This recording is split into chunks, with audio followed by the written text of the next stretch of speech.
ಪಶ್ಚಿಮ ಏಷ್ಯಾದಲ್ಲಿ ನಡೆಯುತ್ತಿರುವ ಬಿಕ್ಕಟ್ಟಿನ ಹಿನ್ನೆಲೆಯಲ್ಲಿ ಉಂಟಾಗಿರುವ ಪರಿಸ್ಥಿತಿ ನಿಭಾಯಿಸಲು ಭಾರತೀಯ ತೈಲ ನಿಗಮ ಆಟೋ ಎಲ್ಪಿಜಿ ವಿತರಣೆ ಬಲಪಡಿಸಲು ಮುಂದಾಗಿದೆ. ಕರ್ನಾಟಕದಲ್ಲಿ ತೈಲ ಮಾರುಕಟ್ಟೆ ಕಂಪನಿಗಳು ಒಟ್ಟಾಗಿ 72 ಆಟೋ ಎಲ್ಪಿಜಿ ಕೇಂದ್ರಗಳನ್ನು ನಿರ್ವಹಿಸುತ್ತಿದ್ದು, ಇದರಲ್ಲಿ ಭಾರತೀಯ ತೈಲ ನಿಗಮದ 55 ಔಟ್ಲೆಟ್ಗಳನ್ನು ಹೊಂದಿವೆ.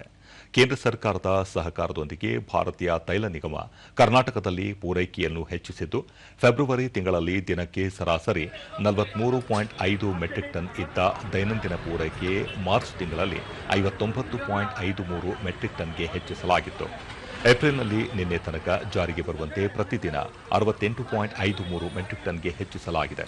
ಭಾರತೀಯ ತೈಲ ನಿಗಮ ಈ ಕುರಿತು ಮಾಹಿತಿ ನೀಡಿದೆ. ಬೆಂಗಳೂರಿನಲ್ಲಿ ಆಟೋ ಎಲ್ಪಿಜಿ ಲೀಟರ್ಗೆ 89.52 ರೂಪಾಯಿಗೆ ಚಿಲ್ಲರೆ ದರದಲ್ಲಿ ಮಾರಾಟವಾಗುತ್ತಿದೆ. ಪ್ರಸ್ತುತ ಪರಿಸ್ಥಿತಿಯ ಹಿನ್ನೆಲೆಯಲ್ಲಿ ಬಳಕೆದಾರರು ತಾತ್ಕಾಲಿಕವಾಗಿ ಪರ್ಯಾಯ ಇಂಧನವಾಗಿ ಪೆಟ್ರೋಲ್ಗೆ ಬದಲಾಯಿಸಲು ಪ್ರೋತ್ಸಾಹ ನೀಡಲಾಗುತ್ತಿದೆ. ಸಂಘರ್ಷದ ಈ ಸಂದರ್ಭದಲ್ಲಿ ಭಾರತೀಯ ತೈಲ ನಿಗಮವು ಗ್ರಾಹಕರಿಗೆ ಅಬಾಧಿತ ಇಂಧನ ಪೂರೈಸುವಲ್ಲಿ ಬದ್ಧವಾಗಿದೆ ಎಂದು ತೈಲ ನಿಗಮ ಹೇಳಿಕೆ ನೀಡಿದೆ.